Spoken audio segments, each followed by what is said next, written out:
Hello और स्वागत है। आज आइए बात करें उन इच्छाओं और भूख नियंत्रण के विज्ञान के बारे में जिससे हम सभी कभी कभी संघर्ष करते हैं।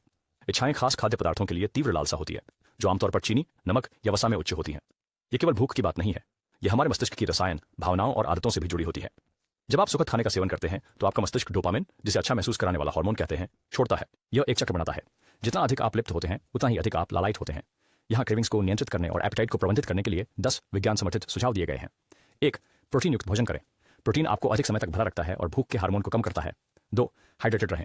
कभी कभी प्यास भूख जैसी लगती है, स्नैक्स लेने से पहले पानी पिएं। 3. अच्छी नींद लें। नींद की कमी भूख को नियंत्रित करने वाले हार्मोन जैसे ग्रेलिन और लेप्टिन को प्रभावित करती है। 4. तनाव को प्रबंधित करें। लगातार तनाव से कोर्टिसोल बढ़ता है जो आराम देने वाले खाद्य पदार्थों की लालसा को बढ़ाता है। 5. भोजन छोड़ने से बचें। भोजन छोड़ने से बाद में अधिक खाने की प्रवृत्ति हो सकती है, समय पर खाएं। 6. संतुलित भोजन की योजना बनाएं। प्रोटीन, फाइबर और स्वस्थ वसा को मिलाएं ताकि आप संतुष्ट रहें। 7. प्रसंस्कृत खाद्य पदार्थों को सीमित करें। ये डोपामाइन के स्पाइक्स को ट्रिगर करते हैं जो आपको अधिक इच्छुक बनाते हैं। 8. सचेत होकर भोजन करें। धीरे धीरे और बिना ध्यान भटकाए खाएं। ये पेट भरने की पहचान करने में मदद करता है। 9. नियमित व्यायाम करें।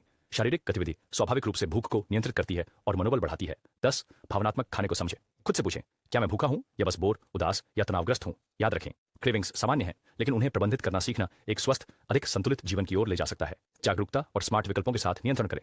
अधिक विज्ञान समर्थित स्वास्थ्य टिप्स के लिए लाइक, शेयर और सब्सक्राइब करना न भूलें। अगले वीडियो में मिलते हैं।